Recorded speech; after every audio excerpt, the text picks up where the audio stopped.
of Humanities 229. We have 2 assignments this week, and we are stepping into the world of Narnia. So as we're reading Mere Christianity, we're seeing this idea of Lewis exploring faith and apologetics through radio broadcasts that he then turned into a book. But now we're taking those ideas and we're saying, well, if he's working out his faith and his ideas and his theology in nonfiction, could he also be doing that in fiction? How does fiction sort of open up that space, particularly fantasy, a space to communicate a Christian message? So we are looking for specific literary devices in The Lion, the Witch, and the Wardrobe. We're comparing and contrasting a modern film, so one from 2005, and we are looking at the Christian themes found in The Lion, the Witch, and the Wardrobe.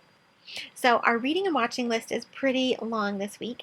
We have the film, The Chronicles of Narnia, The Lion, the Witch, and the Wardrobe, from 2005. And last week there are a number of options that I found online, but also do things like check your local library. Maybe there is a downloadable version, or you can do a click and collect.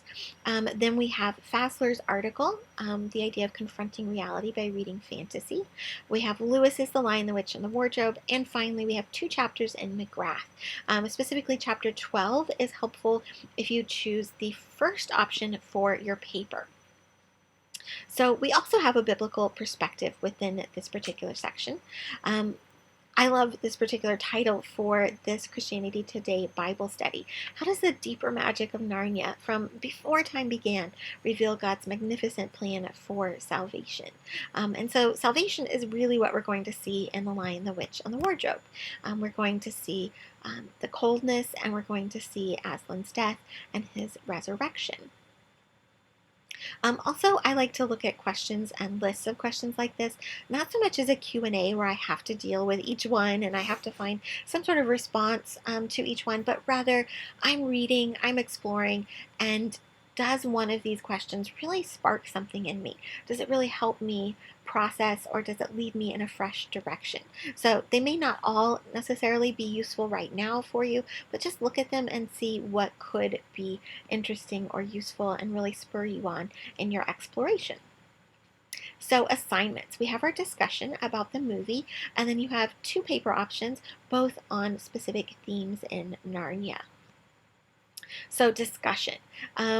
I sort of broke up the question into 4 points. So we have our 2 main points and 2 subpoints to sort of help you see sort of a breakdown. I tend to look at these in terms of, what kind of paragraph am I looking at? How am I going to explore that? So we are sharing whether or not we think the version is a faithful representation, which means we need to have specifics about what we believe is true to the story and specifics about where we believe the movie strayed, which leads to a whole lot of questions, which we're going to look at next. And in that discussion, we want to ask about the message of the book. So maybe there are changes they felt enhance that message, and you feel that as well. Or maybe you feel that they were trying to enhance it and it didn't quite work out. So lots of possibilities within this. I think that all of these questions lead to an endless cycle of questions and concepts and examples that just keeps going and on forever, which is, to me, it's one of the best things about stories. So look at that question in its whole. What does that mean for a movie to be faithful to the story? What does that look like? Should a movie aim to interpret the story, or should it just show us what the page says? I love that about stories, because when we're reading, it's just us and the author's words. There may be what the author wanted us to take away, or what the author perceived was going into the page, but none of that matters. It's us and the story. Critically, that's called reader response criticism. It's the idea that a work only exists when you, a reader, are experiencing that work, and that outside of that, it's just nothing. It doesn't exist. And I think that is one of the many ways that we can consider what we're reading. So if that's true, if it only exists when we are experiencing it, how does that look when we get a whole team experiencing the story? So when you transfer it to a movie, you're looking at directors, producers, script writers, you're looking at actors for each part, you're looking at lighting and costumes and CGI and soundtracks. You're looking at so many people being involved in this. And so how does that change it?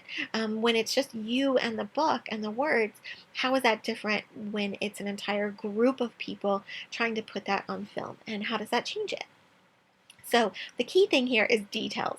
When we talk about literature and movies, we assume, which we don't generally do, we assume that everyone has watched and read, and then we share our experience and tie it to a specific example. So for this example, I'm sharing with you a passage from The Voyage of the Dawn Treader, because I don't want to impact any of your choices for The Lion, the Witch, and the Wardrobe. But something that impacted me as a child, and then later on as an adult reading it, was a scene, a baptismal scene with Eustace being removed of his dragon skin and scales. And the new movie really doesn't show that. But is that important? Because it impacted me, does it mean that it impacts everyone? Is that the best thing for everyone? And what does that really look like? Maybe they cut it out because they tried to make it look a certain way and they never could get it there. Maybe they were trying to be faithful to it and it just didn't happen.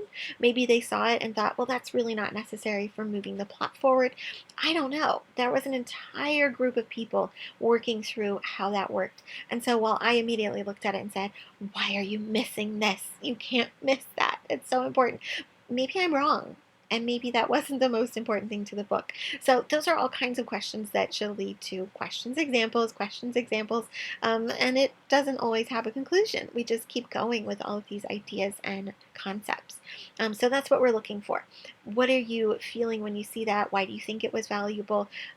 Why might they not have included it? So themes in Narnia, that's what our assignment is about. We're looking at 3 to 4 pages of a paper. So our first one is about this idea of Mr. Beaver saying, Corsi isn't safe, but he's good. What does that mean? Is that description appropriate for Aslan? If Aslan is Christ, is that appropriate for Christ? What does all of that mean? So we may want to check out the Gospel of John, and we may want to read chapter 12 just to refresh ourselves on what McGrath is saying about Aslan and Lewis. So let's go look at some ideas. I don't intend for you to write your paper based on my examples, and I try to leave it a little bit blank with openings, but I want to give you a starting point so that you feel a little bit more able. So perhaps a lead in the introduction could discuss that idea. What is safe? What is good? How do you perceive those?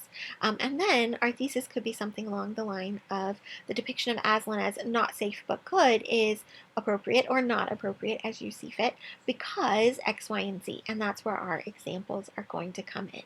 And that's the key element. We really want to present a clear point, and we really want to lend good details to each of these points. So 3 examples would be really useful, 1 for each point at least. The other idea could be this idea that Norris is looking at in her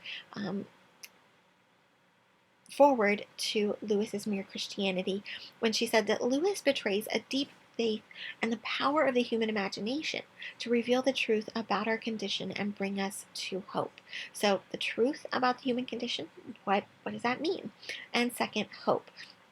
So we would want to look at the article that we're reading, and we would want to look at the story, and we would also want to look at Mere Christianity, what we've read so far. All of those would influence how we approach this particular question.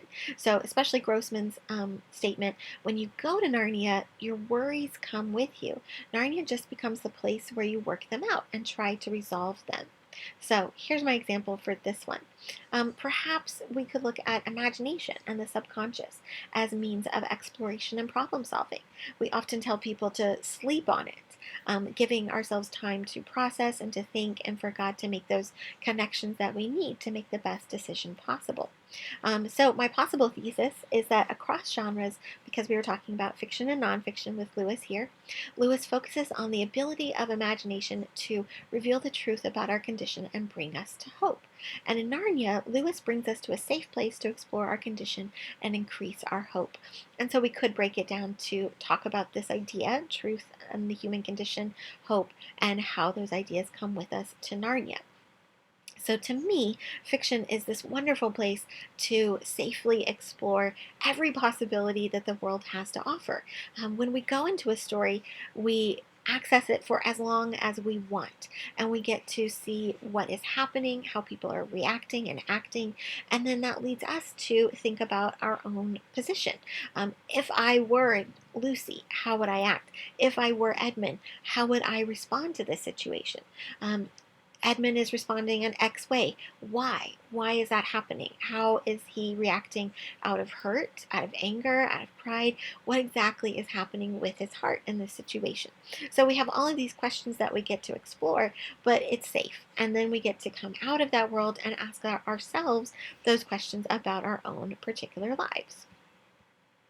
So, as we've gone through these movies, I may have mentioned, and I may keep mentioning, my favorite adaptations, which are the WonderWorks BBC versions of the 1980s. They did The Lion, the Witch, and the Wardrobe, The Voyage of the Dawn Treader, and then they combined Prince Caspian and The Silver Chair. I love Puddleglum in The Silver Chair. I love all of these in so many ways. I love the combination that they did of them. And this is a little excerpt from Wikipedia about it, and then there is the link to the IMDb page on them. So I do hope that you can track them down. They're cheesy as can be, especially the beavers' costumes. They're so cute. But I think it's really fun, and it's a really great version of it.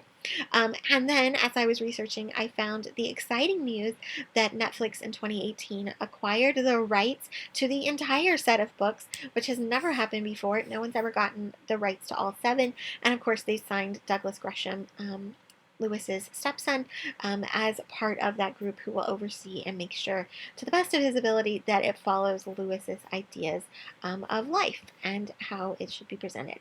So I hope you have fun watching the movie. Don't forget, anytime you are working on these and you feel like, what's happening, I don't understand, or this is not clicking with me, make sure you reach out, because I'm here to discuss and share ideas. We can have our own Zoom, we can record ideas, we can email each other. I'm here for all of it. So have fun, and I'll see you out there in the discussions.